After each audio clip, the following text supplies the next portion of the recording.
ओम नमः सिद्धेभ्यः। ओम नमः सिद्धेभ्यः। ओम नमः सिद्धेभ्यः।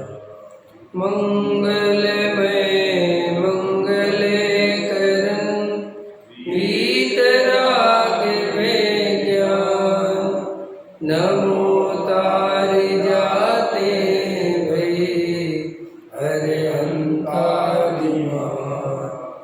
हरे मंगल करे महा ग्रंथ करन के कार जाते मिले समाज सब पावे निज पद राय। इस भवतर का मूल ज्ञानम विद्या भाव ताको कर निर्मूल्य करिए मोक्ष उपाय। संत मानस शांत हो जिनके गुणों के गान में वे वर्धमान महान जिन विचरे हमारे ध्यान में। मोक्ष मार्ग प्रकाशक सातवां अधिकार सम्यक चारित्र का अन्यथा स्वरूप पृष्ठ क्रमांक 247।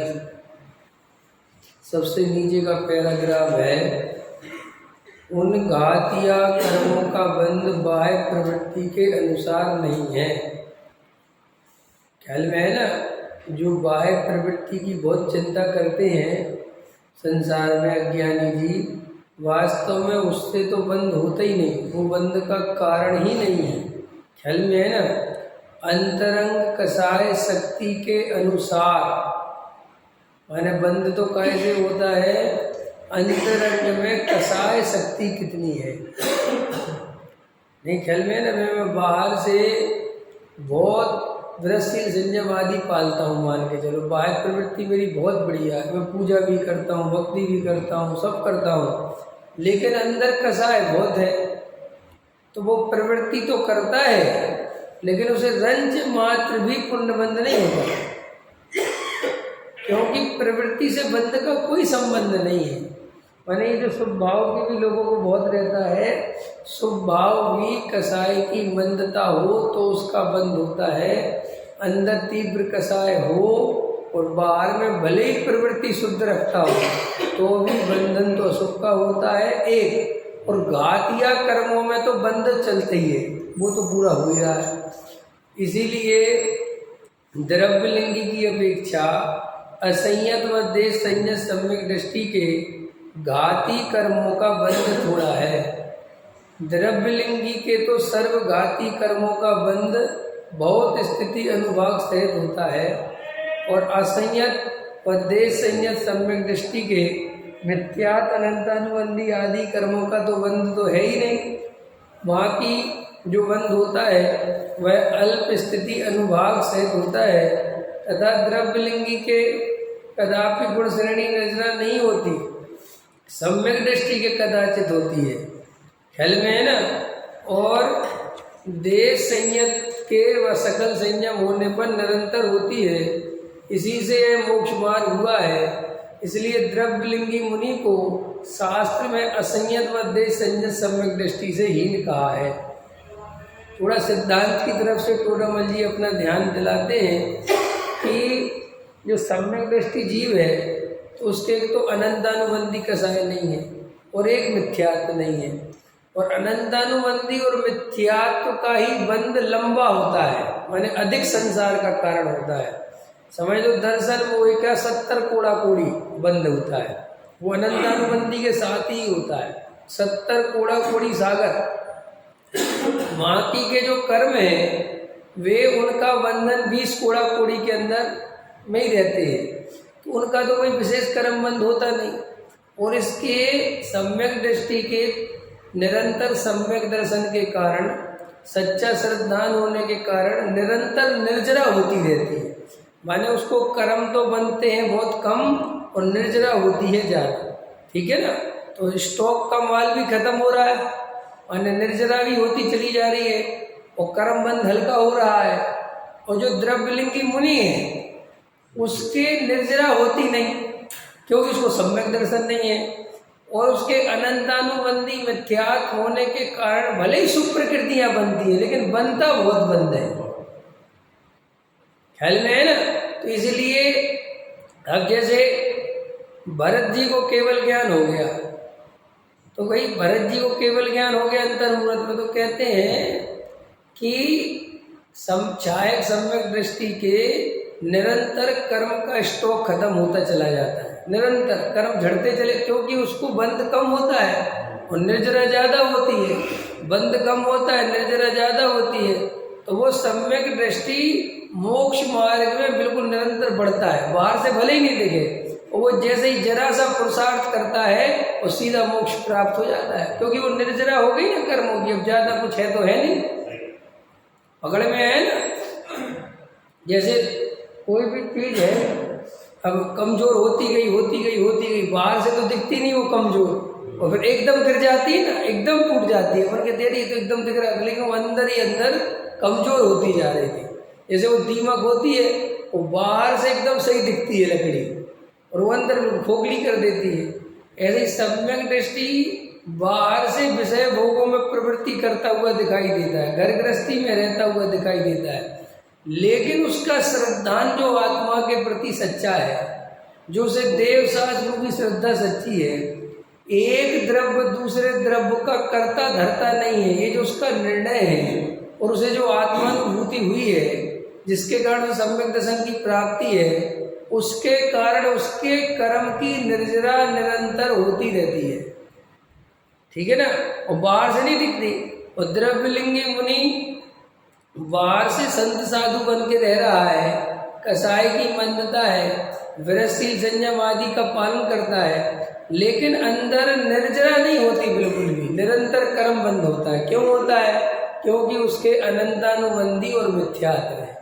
ठीक, इतनी बात समझ गए?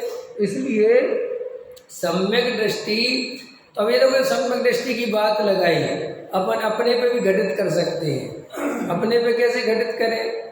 जैसे मान के चलो कोई जीव बाहर का क्रिया कांड नहीं पालता, लेकिन वो दिन में 10 दफे तत्व विचार करता है, समझ में आया? तत्व विचार में रहता है, वस्तु स्वरूप का विचार करता है, वो कोई वृत्ति संयम आदि नहीं पालता, स्वाध्याय करता है। और एक व्यक्ति वो है जो वृत्तिशील संयम आदि पालता है, लेकिन वो तत्व विचार नहीं करता। तो तत्व विचार नहीं करता, तो दोनों में से जल्दी काम किसका होगा? माने जल्दी तो छोड़ो, एक क्रिया कांड वाले का हो सकता है काम हो ही नहीं, कि क्यों? क्योंकि इसको इस क्रिया कांड का अहंकार चढ़ सकता है, अपने को बड़ा मान सकता है, और उसको अगर अहंकार चढ़ा, अपने को बड़ा माना, तो गया काम से। और जो तत्व विचार करते हैं, बाहर से भले ही क्रिया कांडी नहीं है, धर्मात्मा नहीं दिखते, तो उनको अहंकार तो चढ़ेगा नहीं। क्यों? तो उन्हें कोई धर्मात्मा मानता ही नहीं, ख्याल में उन्हें इस बात का तो अहंकार होता नहीं, लेकिन वो निरंतर तत्व विचार करते हैं, तो वे सम्यक दृष्टि हो जाते हैं। और अभी अपन वर्तमान में बहुत देखते हैं, जो क्रिया कांड में ज़्यादा आगे बढ़ जाते हैं, उनका तरीके बदल जाते हैं उन लोगों के, वे आपको अलग ही मिलेंगे, ख्याल में है ना। मैंने वो क्रिया कांड के बल पर अपने को इतना धार्मिक समझने लगते हैं कि फिर वो प्रवचन आदि भी सुनेंगे तो क्रिया कांडियों की सुनेंगे, वो फिर सामान्य पंडित विद्वानों के वचन नहीं सुनेंगे। उनसे पूछो कि क्यों नहीं सुनते? अरे इनके पास आचरण ही नहीं है, बातें करने से क्या होता है? कोरी बातें करने से क्या होता है? देखो वो उसका वो बल आ गया ना क्रिया कांड का, उसने अपने को क्रिया कांड का कर्ता मान लिया ना, ये मिथ्यात्व हो गया। इसलिए कल मैंने कहा था कि मिथ्यात्व के रास्ते बहुत हैं, तुम किस रास्ते मिथ्यात्व ग्रहण कर लोगे हमें पता ही नहीं चलेगा। आप जिसे धर्म समझ रहे हो वो ही आपके मिथ्यात्व का कारण बन जाएगा। इसलिए तो मिथ्यात्व का इलाज बहुत बहुत कठिन है, इसलिए तो मिथ्यात्व का नाश जन्मों जन्मों से नहीं कर पाए, क्योंकि मिथ्यात्व के नाश के लिए समझ लो मिथ्यात्व रूपी कैंसर के नाश के लिए हमने जो औषधि जुटाई वे औषधि ही मिथ्यात्व का कारण बन गई। हमारे लिए धर्म के नाम पर क्या ख्याल में आता है? दया, दान, पूजा, भक्ति, व्रत, शील, संयम, मंदिर, पूजा पाठ, यही तो आता है। और क्या आता है? अपन को सोचते हैं अपन धर्म करें तो क्या करें। अच्छा तो बताओ, अपन जब ये सोचते हैं कि हम धर्म करें, हमारे दिमाग में पहली छवि क्या बनती है? पहला दिमाग में क्या आता है कि हमें धर्म करना? क्या लगता है? निर्वृत्ति। क्या लगता है? निर्वृत्ति। आती ना बात कि निर्वृत्ति लेंगे तो धर्म होगा। अभी तो हम व्यापार धंधे में लगे, अभी धर्म कैसे होगा? अथवा ये अभक्ष्य भोजन छोड़ने का भाव है, यही आता है ना। लेकिन मैं आत्मा हूँ, एक द्रव्य दूसरे द्रव्य का करता धरता नहीं है। मैं ज्ञानानंद स्वभावी जीव तत्व हूँ, मेरा जानना देखना कर, इस तरफ हमारा ध्यान नहीं जाता है। और असली बात है कि इस तरफ ध्यान नहीं जाता, इसलिए मिथ्यात्व का नाश नहीं होता। वो मिथ्यात्व यहीं से बचता है। बस वो सोचता है कि ये जीव धर्म के नाम पर बाहर में उलझा रहे, बस अंदर नहीं आए। चाहे भले ही 11 अंग 9 पूर्व का ज्ञान कर ले, कोई दिक्कत नहीं है। चाहे भले ही द्रव्यलिंगी मुनि बन जाए, वो बहुत बढ़िया क्रिया का पालन करे, तो भी कोई दिक्कत नहीं है। भले ही दिन भर मंदिर में बैठा रहे, खूब दान देता रहे, खूब मंदिर बनवाता रहे, खूब शास्त्र छपवाता रहे, खूब त्यागी वृत्तियों की सेवा करता रहे, भैया वृत्ति करता रहे, खूब बढ़िया से बढ़िया दया दान करता रहे, बस आत्मा की तरफ नहीं जाना चाहिए। क्योंकि मिथ्यात्व आत्मा की तरफ जाए बिना कभी नष्ट नहीं होता। और वो नष्ट इसलिए नहीं हुआ जन्मों जन्मों से। हमें जब भी मौका मिला मिथ्यात्व के नाश करने का, हम क्रिया कांड में उलझ गए। और अभी भी उलझे। अभी आप उलझे कि नहीं उलझे? आप बोले हम तो कोई क्रिया कांड नहीं करते। अरे ये पूजा पाठ भक्ति कर ली और संतुष्ट हो गए, और जरा सा ये बाहर का छोड़ दिया कि हम तो बाजार का नहीं लेते, हम तो घर का ही बना हुआ लेते हैं। और इसमें जो उपादेय बुद्धि हो गई, रस आ गया ना, रस हो गया, वो चला गया, बहुत फिर चला गया। कितना कठिन है सोचो बात। कोई कहानी सुनाई थी ना वो राजा वाली, कि राजा को भगवान मिल गए। तो राजा बड़ा प्रसन्न हुआ और बोला हमारी आपसे एक विनती है। बोले बोलो। मेरी सारी प्रजा को दर्शन करा दो। वो पहाड़ मिलते हैं जो चांदी के सोने के हल में है ना, प्रजा कहती है कि चूल्हे में गए भगवान, यही सब कुछ है हल में है ना। ऐसे ही हम और आप भी ना जाने कितने जन्मों में भटकते भटकते कीड़े मकोड़े क्या क्या होते होते होते होते होते ये संगी पंचेंद्री होते हैं। ये जन्मों जन्मों की कहानी यही है। यानी जो 70 कोड़ा कोड़ी सागर बोला है, इसका अर्थ समझते हो कुछ? क्या अर्थ होता है 70 कोड़ा? मिथ्यात्व का बंध है अरविंद जी, 70 कोड़ा कोड़ी सागर।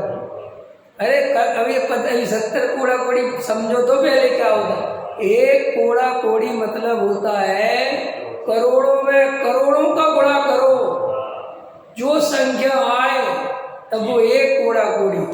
और सुनो ऐसे कितने कोड़ा कोड़ी? 70 कोड़ा कोड़ी। और क्या क्या सागर, नरकों की 33 सागर की आयु है मैक्सिमम, स्वर्गों की 33 सागर। कितने सागर? 33। और कोड़ा कोड़ी कितने का बताया मैंने? एक कोड़ा कोड़ी कितने का बताया? करोड़ों में करोड़ों का गुणा करो तब एक कोड़ा कोड़ी। तो कितने करोड़ हो गए? अब उतने करोड़ में से 33 सागर घटाओ तो कितनी सी संख्या? 33 सागर। अरे एक चेक हुआ था, 1 करोड़ रुपए में से 33 रुपए घटाओ, क्या संख्या है? 1 करोड़ में से 33 रुपए क्या क्या संख्या है? अरे अपन तो लाख रुपए की पेमेंट लेनी हो तो लाख रुपए 200 रुपए हो तो ऊपर के 200 रुपए छोड़ देते हैं। 2 लाख रुपए की पेमेंट हो तो 400 रुपए छोड़ देते हैं, मैंने कोई वैल्यू नहीं, ठीक है छोड़ो। मुझे करोड़ रुपए में से 33, ओनली 33 रुपए, और 1 करोड़ में से बता। और जे कितने करोड़? अब 1 करोड़ में 1 करोड़ को गुणा तो करो तो कितना आएगा? उसमें 33 घटाओ तो श्री गुरु कहते हैं कि तुम तो नरकों के दुखों से डर जाते हो, जबकि वे दुख कितने से हैं? 33 सागर मैक्सिमम, मैंने साथ में नरक में जाएंगे तो 33 सागर है। और स्वर्गों के सुख के लिए मरे जाते हो, स्वर्गों के सुख के लिए मरे जाते हैं अपन। तो स्वर्ग के सुख कितने हैं? सर्वार सिद्धि की आयु है 33 सागर, 9वें ग्रेविक पर्यंत वालों की 31 सागर, फिर उसके नीचे 22 सागर, फिर 17 सागर, फिर 10-12 सागर। ठीक है, अब इतने सागर, इतना सुख। अब ये कह रहे हैं कि एक मिथ्यात्व का बंध 70 कोड़ा कोड़ी सागर का हो सकता है। अब बोलो सब विचार करो।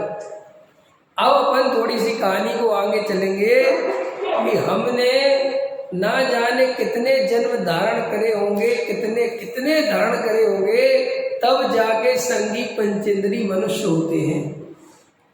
अब देखना, और ऐसी कहानी कितने बार बीत गई वो और सुनो, वो एक अलग बात है कि ऐसे हम मनुष्य भी कई दफे हो चुके होंगे मास्टर जी, और कई बार जनवाणी भी मिली हो। मैंने उस कहानी में ये कहानी भी शामिल है।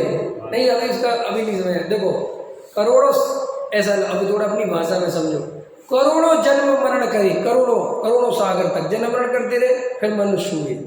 ठीक, फिर मौका मिला मोक्ष जाने का, हम फिर गलती कर बैठे, फिर चलो, फिर करोड़ों अरबों सागर घूमे, फिर मौका मिला, फिर हम गलती कर बैठे। ऐसी गलती हमने अनंत बार करी। अब आई समझ में?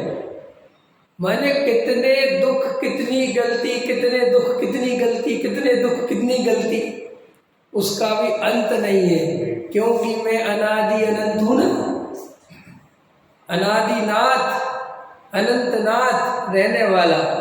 तो देखो श्री गुरु कहते हैं तुम इस कहानी पे विश्वास नहीं करते, हमें पता है, तुम्हें लगता है ये क्या है। अब अपने पास मास्टर जी कितना समय, अभी मैंने आपको सागरों का तो समझा दिया कि क्या ऐसा है। अब सागरों में से 33 सागर की कोई वैल्यू नहीं है ना जी। अब चलो एक सागर की बात करो। एक सागर का मतलब क्या होता है? अभी तो हमने कहा सागरों की वैल्यू नहीं है, अब सागर ही क्या होता है? वो गड्ढा तो मैं खुदवाता नहीं, लेकिन तुम ऐसा समझ लो अरबों खरबों अरबों खरबों अरबों खरबों अरबों खरबों, ऐसा मैं अरबों खरबों बार बोलूं तब जाके जो संख्या आए तब वो एक पल्ले है। फिर ऐसे पल्लों का करोड़ पल्लों का करोड़ पल्लों में गुणा करो तब अद्धा पल्ले है, और ऐसे अद्धा पल्ल करोड़ों अद्धा पल्ल का करोड़ों अद्धा पल्ल में गुणा करो तब एक सागर है। ये कहलाती एक सागर की आयु। ठीक है, आदिनाथ भगवान की 84 लाख कोटि पूर्व की आयु थी, वो भी सागर के सामने कुछ भी नहीं है। ठीक, अब सुनो, इतना तो संसार में दुख है, इस टाइप की आयु होगा। और अभी हमारे वर्तमान में जो स्थिति है, जैसे मान के चलो मैं 35-40 वर्ष का हूँ, तो मुझे इस पर्याय में कितने वर्ष रहना होगा? 35 वर्ष वाले। अब 35 वर्ष एक सागर के सामने क्या है? कुछ है? कुछ नहीं है। अब देखना मजेदार बात, अब अगर मैं चाहूं तो ये 35 वर्ष अगर मैं सम्यक दर्शन की प्राप्ति करके आत्म आराधना में लगा दूं तो वे सागरों के दुख खत्म, आने वाले कितने दुख उनकी अभी तुम्हें गिनती नहीं है, इतने दुख खत्म। और अगर ये 35 वर्ष मैं मिथ्या दर्शन और अनंत अनुबंधी के सेवन में लगा दूं तो उतने अनंत सागरों के दुख चालू। बोलो ये 35 वर्ष तुम्हारी जिंदगी के कितने कीमती वर्ष है। अब इन 35 वर्ष की हमने क्या हालत कर रखी है वो सुनो, जिसमें हम इतने, अब लोग कहते हैं मेरे पास काम नहीं है, काम नहीं है मूर्ख पागलों जी, लोग कहते हैं हम पे काम नहीं है, हम दिन भर क्या करें? अरे अनंत जन्मों की श्रृंखला का मिटाने का समय चल रहा है और तेरा टाइम नहीं कटता।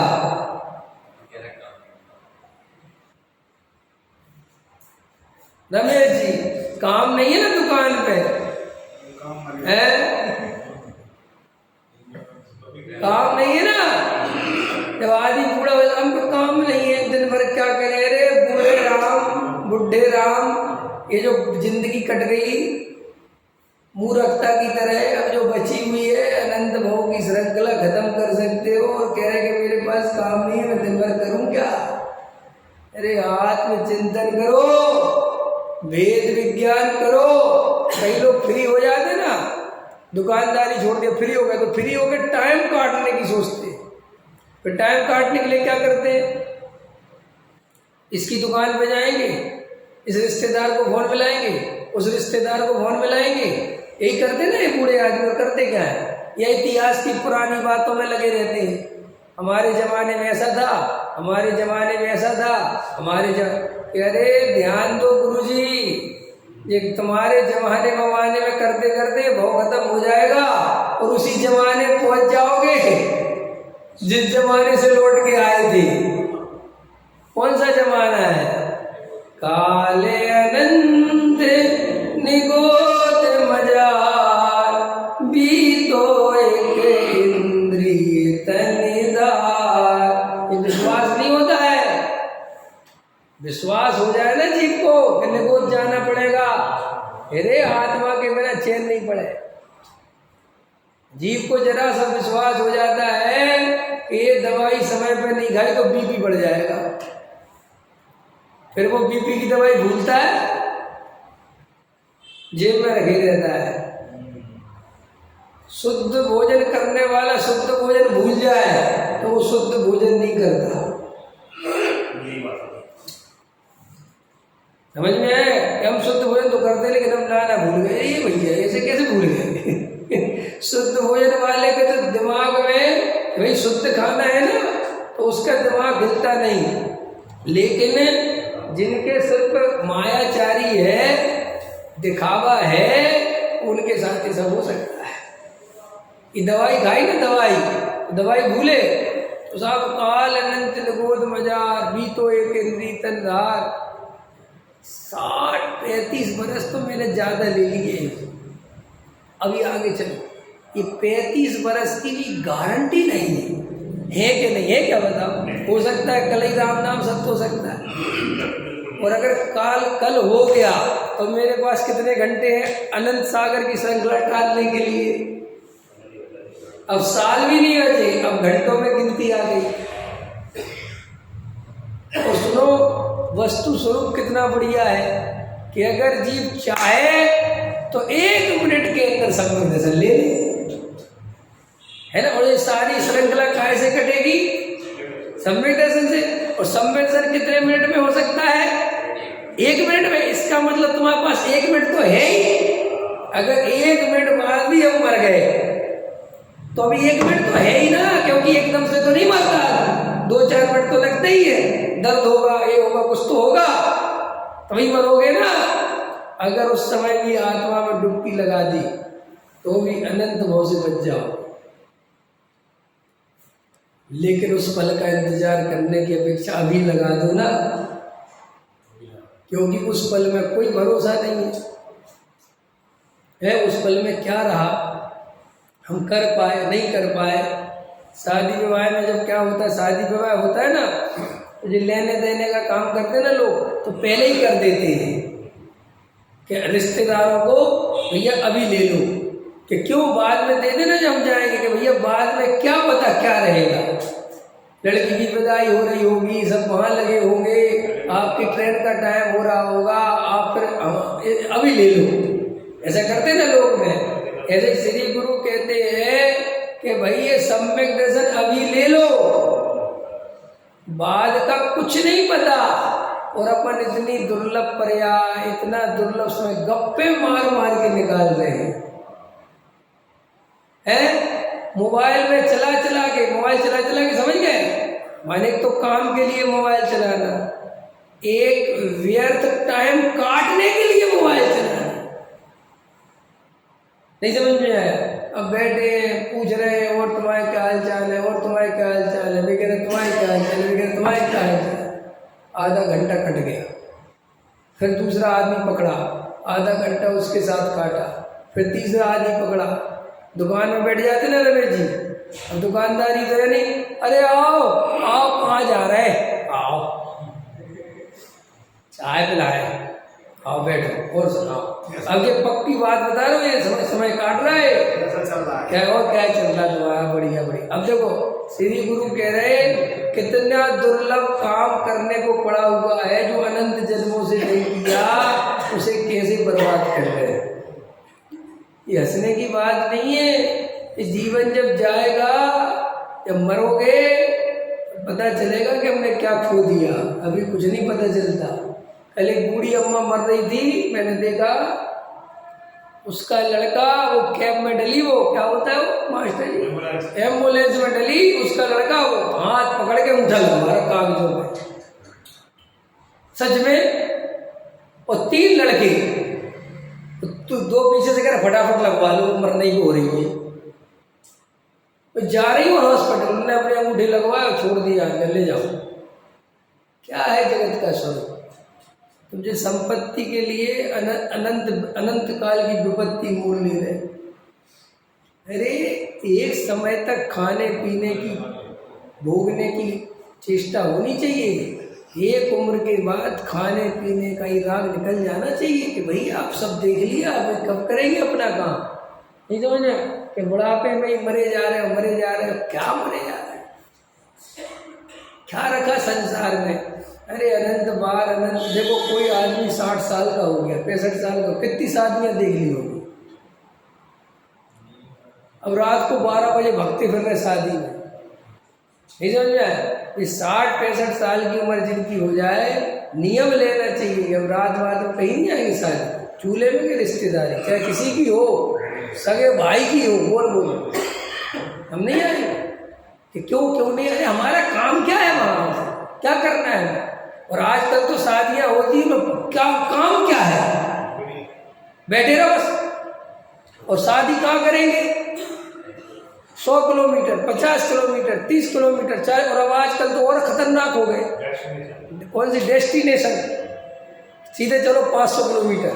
पहले में है कि अब बूढ़ा आदमी बेचारा 70 साल का, वो क्या करें वो तुम्हारे चक्कर में। भाई तुम हमारे अनुसार नहीं चल सकते ना, तुम तुम्हारे अनुसार नहीं चल सकते।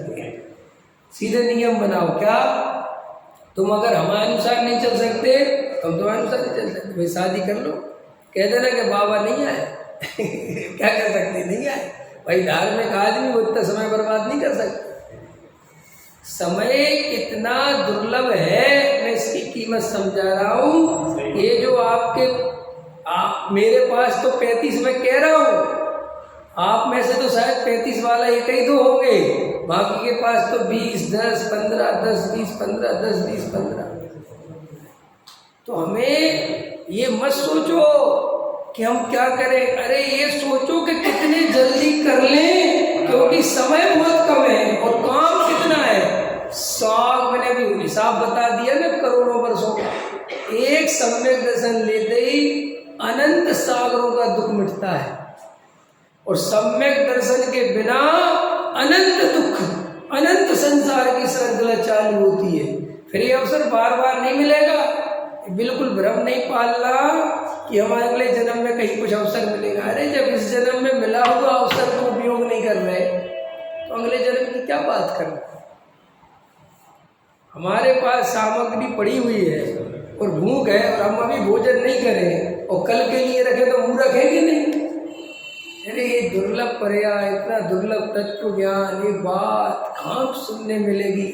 तो ये जो अवसर है, ये मैं काय बात पे घटित कर रहा हूँ कि कोई पैसा जोड़ने में खर्च कर रहा है, कोई मान प्रतिष्ठा कमाने में खर्च कर रहा है, कोई क्रियाकांड में खर्च कर रहा है। ये मनुष्य कहाँ जा रहा है। सब तरह के लोग हैं ना, जो अधार्मिक लोग हैं वे व्यसनों में जीवन खर्च कर रहे हैं। जो थोड़े अपने आप को समझदार समझते, सत्य व्यसनी तो नहीं है, वे संपत्ति जोड़ने में अपना जीवन खर्च कर रहे हैं, परिग्रह बढ़ाने में।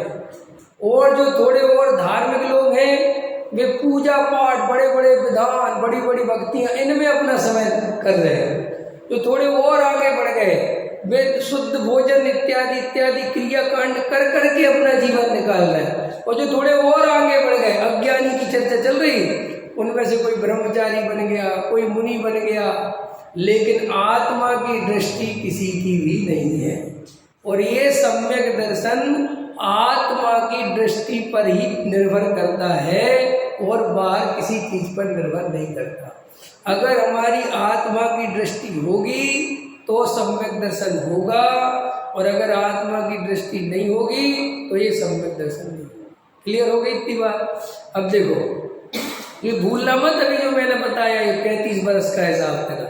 मास्टर जी एक एक समय कीमती है, बात करना बंद कर दो, मौन व्रत लेना चालू कर कि भाई अब 3-3 घंटे मौन, आराधना करनी है ना।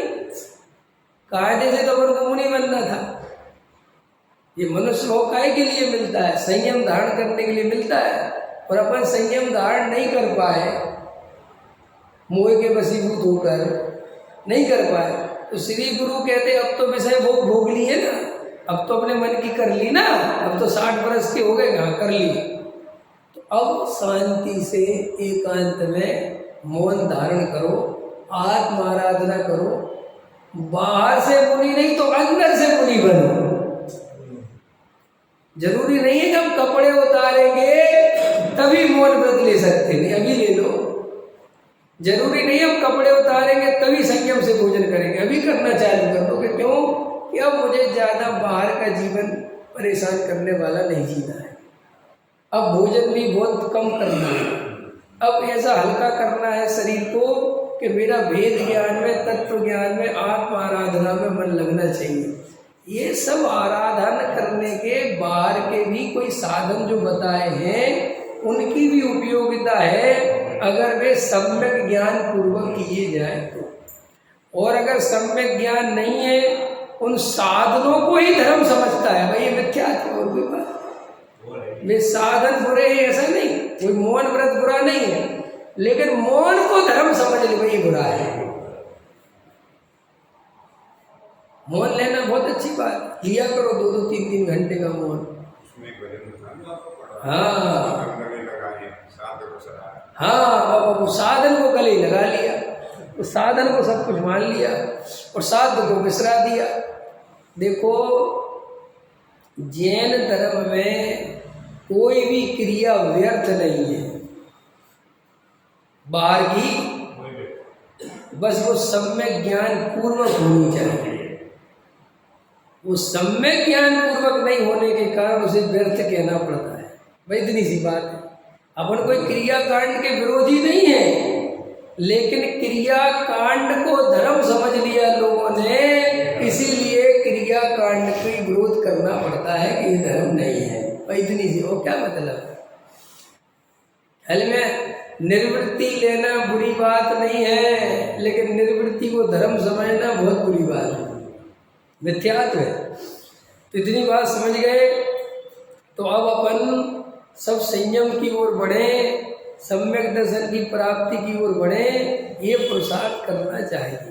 देखो समय सार शास्त्र में द्रव्यलिंगी मुनि की हीनता गाथा टीका और कलशों में प्रकट की है, तथा पंचास्तिकाय टीका में। देखो ये आप उदाहरण दे रहे हैं, रेफरेंस दे रहे हैं, क्योंकि टोडामल जी साहब उस जगह रेफरेंस जरूर देते हैं जहाँ पर उन्हें लगता है कि श्रोता आसानी से स्वीकार नहीं करेगा।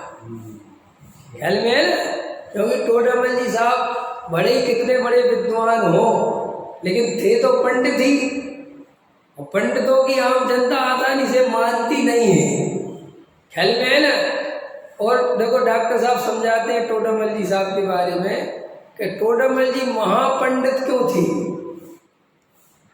एक तो पंडित और टोडामल जी साहब महापंडित। तो महापंडित क्यों थे कि पंडितों की भी गलती जिनने निकाली वे पंडित महापंडित। टोडामल जी वो थे। ये निश्चयवासी, व्यवहाराभासी, जो व्यवहासी कौन, ये पंडितों की भूल है। ये निकाली टोडामल जी ने। हम अभी पहचान नहीं सकते व्यवहाराभासी, अगर ये मोक्ष मार्ग प्रकाशक नहीं होता तो हम सारे के सारे व्यवहाराभासी को धर्मात्मा समझ रहे होते और समझते हैं, अभी भी समझते हैं कि नहीं समझते हैं? अभी भी अगर अपन को कोई मुमुक्षु क्रिया कांड में लगेगा बहुत बढ़िया, अपन मतलब वहीं से देखते हैं। तो ये तो टोडरमल जी साहब ने इतना उपकार किया। तो देखो कहते हैं कि ये बात जो मैंने आपको समझाई है ये समय सार में लिखी है, गाथा में, टीका में, कलशों में, पंचाष्टिकाय की टीका में, जहाँ केवल व्यवहारालंबी का कथन है वहाँ व्यवहार पंचाचार होने पर भी उनकी हीनता ही प्रकट की है, ठीक है ना। तथा प्रवचन सार में संसार तत्व द्रव्यलिंगी को कहा। द्रव्यलिंग को कौन सा तत्व कहा? संसार। परमात्म प्रकाश आदि अन्य शास्त्रों में भी इस व्याख्यान को स्पष्ट किया है। द्रव्यलिंगी के जो जब तप, शील, संयम आदि क्रियाएं पाई जाती हैं उन्हें भी इन शास्त्रों में जहाँ तहाँ अकार्यकारी बतलाया है, सो वहाँ देख लेना। यहाँ ग्रंथ पढ़ जाने के वैसे नहीं लिखते हैं। मैंने तो इतना कह दिया कि मुझे सब ख्याल में है और ये मैं प्रमाण के तौर पर ये बात कह रहा हूँ, कोई अपने मन से नहीं कह रहा हूँ। और अगर तुम्हें फिर भी नहीं मानते हो तो इतने ग्रंथों में ये बात है कि द्रव्यलिंगी मुनि सम्यक दृष्टि से हीन है। ख्याल में है ना? ये बात तुम्हें नहीं समझनी आती हो तो यहाँ पढ़ के देख लो। अब देखो, इस प्रकार केवल व्यवहाराभास के अवलंबी मिथ्या दृष्टियों का निरूपण हो गया। आज अपना व्यवहाराभासी का प्रकट निपट गया। अब आज से चलना है अव्यवहाराभासी मिथ्या दृष्टि। ये सबसे खतरनाक आदमी है, समझ में आया?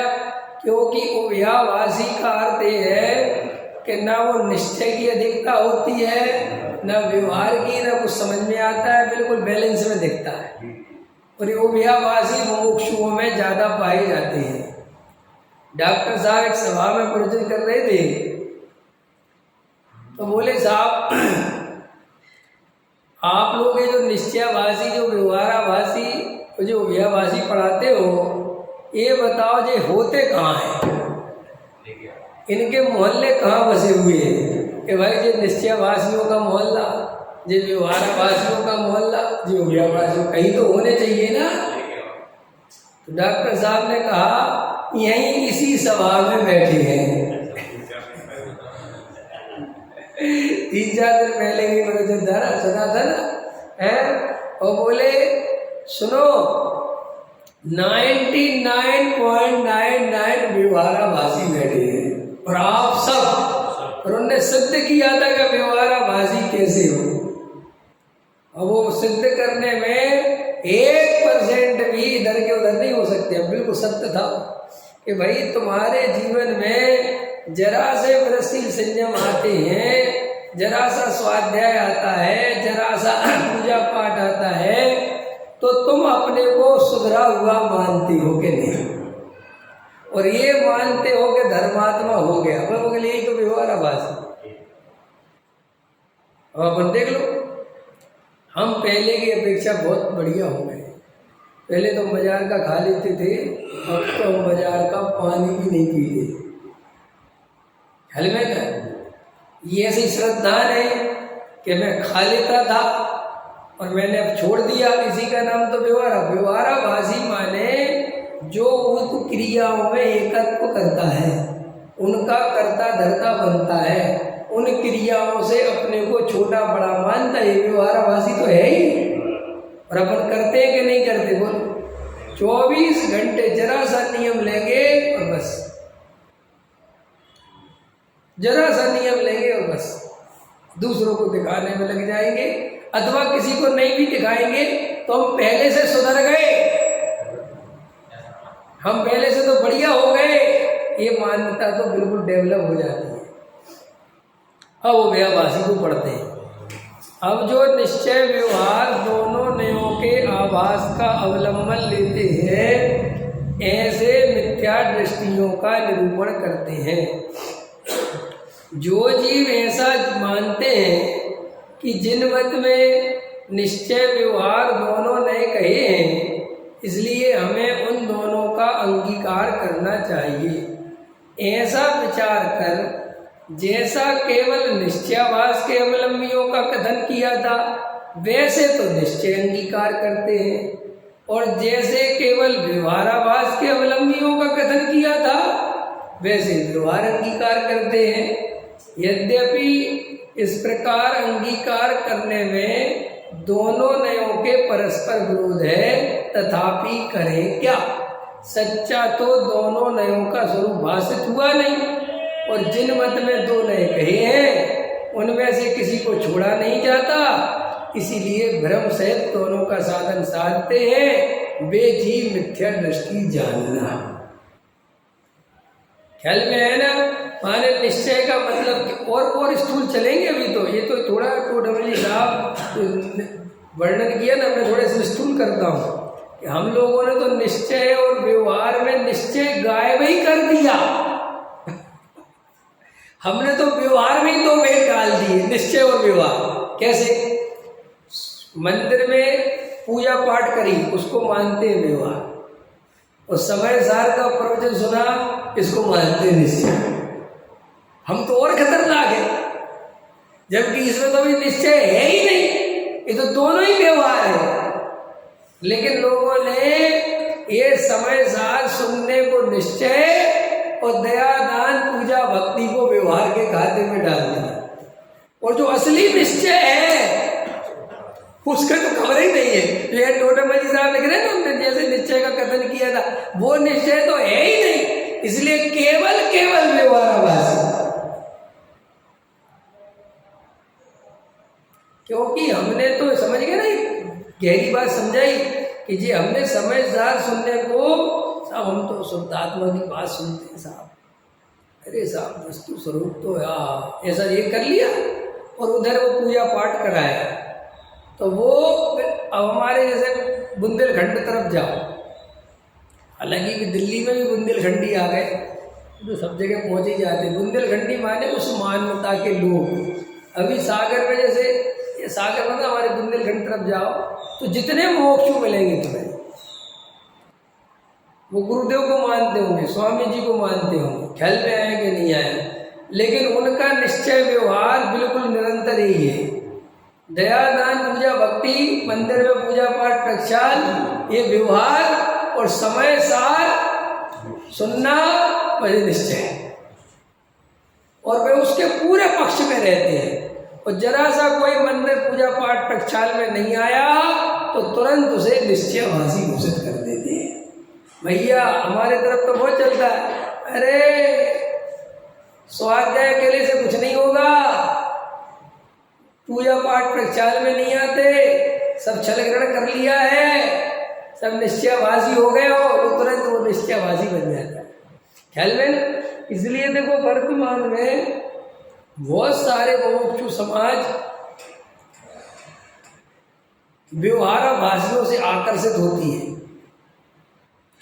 और वो आकर्षित इस आधार पे होती है कि इनके पास समय सार भी है और इनके पास क्रिया भी है। होती कि नहीं होती है? बस महाराजों के पास नहीं आते। अब मैं ये कहता हूं कि तुम इनको इतना बड़ा गुरु मानते हो, किस आधार से मानते हो? प्रवचन तो मुझसे अच्छा नहीं करते, ये तो मैं कह रहा हूं, बैठा लो करवा लो। तुम इनके पास इतनी जो भक्ति करते हो काय के आधार से करते हो? प्रवचन के आधार से तो करते हो। काय के आधार से करते हो? उसी बाह्य क्रिया कांड के आधार से। ठीक है, तो बाह्य क्रिया कांड के आधार से ही अगर तुम्हें भक्ति करनी है और तुम साथ में ये कहते कि साहब आत्मा की बात करते, तो हम तुम्हें सीधे नग्न दिगंबर साधु के पास ले चलते। वो आत्मा की भी बात करते हैं, वो साधु तो है, अब इससे ज्यादा क्या चाहिए? तुम कपड़े पहनने वाले की साधु जैसी सेवा कर रहे हो, है? हम तुम्हें बिना कपड़े वाला दे रहे हैं यार, उसकी सेवा करो ना भाई। तुम कपड़े वाले के तलवे घिस रहे, हम तुम्हें बढ़िया मुनिराज दे रहे हैं, उनकी करो। और तो नहीं समय सार, तुम्हें समय सार सुनाते, उनका नियम है समय सार के अलावा कुछ नहीं सुनाते, तो वहां क्यों नहीं जाते? वहां पक्ष खाया जाता है, नहीं नहीं नहीं, नहीं साधु सच्चे नहीं है, साधु तो ये क्या कमाल है? साधु सच्चे नहीं है, और जो तुम्हारे त्यागी वृत्ति ब्रह्मचारी सब सच्चे हैं। कि क्यों जी हमारे ग्रुप में शामिल हो गए, माने बीजेपी में शामिल हो गए तो सारे गुंडे मवाली सब शुद्ध हो गए, और अगर बीजेपी से बाहर हो तो सब सीबीआई रिमांड पे हो। है यही चल रहा है ना देश में भी वर्तमान में। क्या चल रहा है कि भाई इसमें शामिल हो जाओ तो सब शुद्ध, सब पाप माफ, और अगर यहाँ से बाहर तो सब पाप चालू। ऐसे ही हमारे यहाँ पे मोक्षु बन गए, फिर चाहे तुम कुछ भी करते रहो, और गुरुदेव की जयकारा हो गई, और फिर तुम्हारा सब तुम चाहे दोष लगाओ, चाहे बिना ब्रह्मचारी के ब्रह्मचारी बने रहो, चाहे इसको ठगते रहो, चाहे जो करते रहो, छल कपट सब करते रहो, कोई वो अधिक भाव है जी इनके। कौन से भाव है? औदिक भाव। इधर औदिक भाव दिखते हैं और वहां पाप भाव दिखते हैं। ये ऐसे मिथ्या तो लेके कहाँ से आते हैं, ऐसी मान्यता कहाँ से लेके आते हो? ये सब पक्षपात के चक्कर है। ये सब जरा से कोई साधु का एक अवगुण दिख जाए तो पूरी दुनिया में हल्ला करते हैं, और यहाँ पूरा अवगुण का पिटारा है तो उसकी दबाते हैं। ये कहाँ से सीखा है? ये सब तुमने पक्षपात से सीखा है। पकड़ में आया ना, ये ऐसे अपने आप में बहुत लोग करते हैं। बस वो क्रिया कांड वाला मिल गया कोई मोक्षु, उसकी तरफ भागते हैं। अरे साहब उनको तो बहुत गजब के नियम, उनके तो गजब। अरे तो वही तो पढ़ रहे थे कि क्रिया कांड में धर्म नहीं है, इसलिए तो तुम मोक्षु बने थे, और अब तुम क्रिया ही कांड में धर्म खोजने लग गए। कहने साहब वो तो समय सार भी सुनते, ये उभयवादी समझ गए ना ऐसा। हाँ वो ये देखता है कि देखो समय सार की चर्चा भी करते हैं और पानी की एक बूंद भी नहीं गिरने देते। एक बूंद जल में है ना, तो कुएं का पानी, हाथ की चक्की, करोड़ों सौ ये मिल गया अपने को असली बिल्कुल बैलेंस वाला व्यक्ति। ये बैलेंस खोजता है उभयवादी, और बैलेंस खोजता है और बैलेंस बनाता है। कई लोग मंदिर आते हैं, 5 रुपये जेब में रख लाते हैं, देखिए 5 रुपये 10 रुपये पहले पूजा करेंगे, फिर वो 5 रुपये गुल्लक में डालते हैं। उनसे पूछिए 5 रुपये क्यों डाले? ख्याल में तू करोड़पति है, उस हिसाब से तो तुझे जा डालना चाहिए कि वो आवश्यक है ना। एक शास्त्रों में लिखा दान सट आवश्यक, सट कर्माणी दे। फिर कई लोग स्वाध्याय में एक पेज खोलेंगे, पढ़ेंगे, बंद करेंगे, चले जाएंगे। ख्याल में सट आवश्यक पूरा करते रहते हैं। ख्याल में हाँ सट आवश्यक, सट कर्माणी धीरे धीरे, और वो सूत्र पढ़ना सट आवश्यक पाल लिए। ये कोई धर्म है? ये कोई धर्म के कारण है? अरे भैया ऐसे जीवन चला जाएगा, और 1 रुपया जीवन में पूरा जीवन जाके समझ में नहीं आएगा कि धर्म क्या था। अपने को गहराई से विचार करना चाहिए कि अपन कर क्या रहे हैं बैलेंस बनाने के चक्कर में। क्या बैलेंस बना रहे, किसका बैलेंस बना रहे? ये बैलेंस बनाने से मोक्ष मार्ग चलता है। भाई तू तो धड़ल्ले से चला, बैलेंस बन जाएगा। अपन मोटरसाइकिल गाड़ी चलाते, कुछ भी चलाते, क्या चलाते हैं कि तुम तो चलाओ, और जो आदमी अरे यहाँ ना झुक जाए, अरे यहाँ ना झुक जाए, टायर तो है ही नहीं बने इस तरफ, तो गिर गया, तुरंत गिर जाएगा। गिर जाएगा कि नहीं गिर जाएगा? साइकिल चलाने में क्या करना कि तुम बैलेंस की चिंता मत करना, तुम तो धाक बंद करके चलाना, अपने आप बैलेंस बन जाएगा। ऐसे ही तुम तो आत्मा की सच्ची आराधना करना, तुम तो सम्यक दर्शन की प्राप्ति करना, तुम तो तत्व विचार करना कि पूजा भक्ति के होनी होगी, हो जाएगी, तुम चिंता मत करो। वे भाव आने होंगे तो आएंगे, वो नहीं आए तो नहीं आए, नहीं आए तो नहीं आएंगे। कई लोग शुद्धात्मा की बात करेंगे तो साथ में जरूर बोलेंगे, अगर हम शुद्ध आत्मा की आराधना करें तो फिर परिणाम तो शुद्ध हो ही जाएंगे, परिणाम तो फिर शुद्ध हो ही जाएंगे। उनका जोर कहाँ रहता है? और हमने कहा नहीं हुए तो नहीं, ऐसा हो ही नहीं सकता। अरे भाई मैं कह रहा हो गया चल, अब नहीं, परिणाम तो शुद्ध होने चाहिए।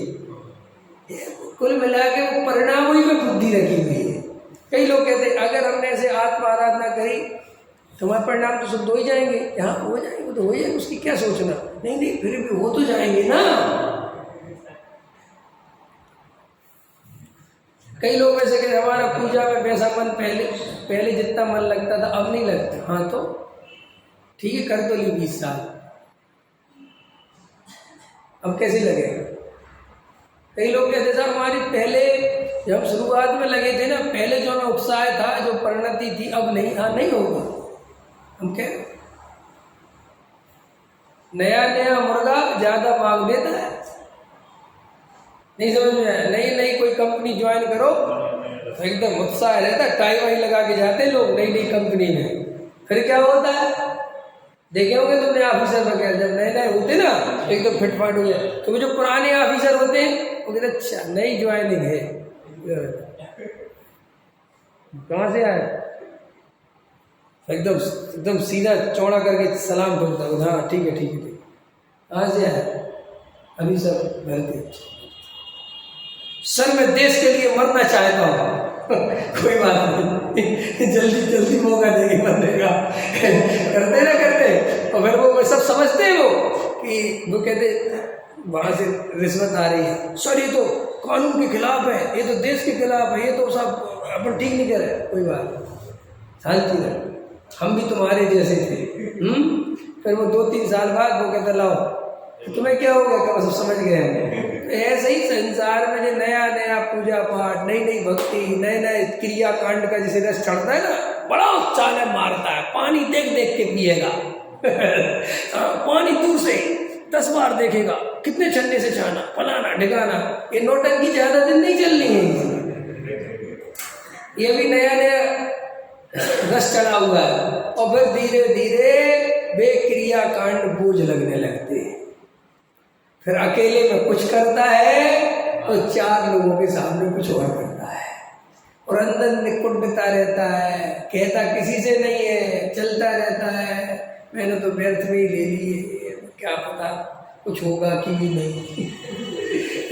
ये सब लोग तो बढ़िया है, और ऐसे अंदर ये बोलता नहीं है, अभिप्राय में पड़ा रहता है। ये सब आपको कई चीजें अभिप्राय की चेक करनी हो तो आपको गहराई में घुसना पड़ेगा, क्योंकि आपका परिणाम आपका अभिप्राय दबा लेता है। इंपॉर्टेंट बात बता रहा हूँ थोड़ी सी, नहीं समझ में आया? आपका अभिप्राय जो है ना वो गहराई में है, मुझे परिणाम जो है जो उथले में है। तो ये परिणाम संस्कार से चलता है। परिणाम कैसे चलता है? जैसे देखो, चोरी नहीं करनी चाहिए, देखना आप, आपके वो परिणाम चोरी नहीं चोरी नहीं चोरी नहीं चोरी नहीं, आपके दिमाग होता है, लेकिन अभिप्राय में जाके देखोगे तो चोरी है। एक आदमी से पूछा कि अगर तुम्हें 5 रुपए की रिश्वत मिले तो लोग किसी बातें करते हो, रिश्वत, इतना तेज बोला। उन्होंने कहा सुनो तो, अगर 5000 की मिले तो देखो ये ठीक बात नहीं। अब आवाज थोड़ी ढीली हो गई, जो 5 रुपए में खनक थी ना वो 5000 में हल्की हो गई। देखो ये ठीक नहीं है, ऐसी ऐसी बातें नहीं करना, अच्छी बात नहीं है। 5 लाख मिले तो देखो भाई साहब आप ऐसे क्यों कर रहे हैं? करते कि नहीं करते? 5 लाख मिले तो अभी ज़्यादा दिखता है, मैं सोच के बताऊंगा क्यों। अभी तो ईमानदारी इतनी थी कि जहां तुम सोचने पे मजबूर हुए अब तुम्हारा अभिप्राय निकल के आया। बहुत खतरनाक है अभिप्राय, इसलिए तो सम्यक दर्शन खतरनाक चीज है, क्योंकि वो अभिप्राय को भेद के होता है। सम्यक दर्शन माने अभिप्राय को पलट देना, और जो क्रिया कांड माने थोड़े देर के लिए क्रिया और थोड़े थोड़े परिणाम। ये तो अनंत बार बदलते रहते हैं कि कोई कीमत नहीं है। वो अभिप्राय नहीं पलटता, वो श्रद्धा नहीं पलटता। तो ये परिणामों में, अभिप्राय में वासना छुपी होती है। अभी आपके हमारे अंदर कितनी वासनाएं होंगी, आपको कल्पना भी नहीं होगा कि हमारे अंदर ऐसी वासना। आपको हत्या करने का भाव हो सकता है, आपको कोई मर जाए ये भाव हो सकता है, ये लुट जाए, इसका सब लुट जाए ये भाव हो सकता है, इसका एक्सीडेंट हो जाए ये भाव हो सकता है। बोलो क्या समझ रहे हो आप? आपको हजारों शादी करने का भाव हो सकता है और आपको पता नहीं होगा। समझते हो भैया? ये जो ऊपर जो परिणामों की चादर ढक ली आपने, और ये परिणामों की चादर काय के आधार से ढकी जाती है पता? आपके कुल परंपरा से, आपके कुल की जो रीति नीति है, जिस समाज में आप पैदा हुए हो, जिस समाज में आपका पालन पोषण हुआ है, वो आपको कई तरह की चादरों से ढक देता है। संस्कार जिसे कहते हो, उनके आधार पर आप चलते हो, ना कि आप अपने आधार पर चलते हो। और सम्यक दृष्टि कहते ही उसे है जो अपने आधार से चलता है। सहजानंद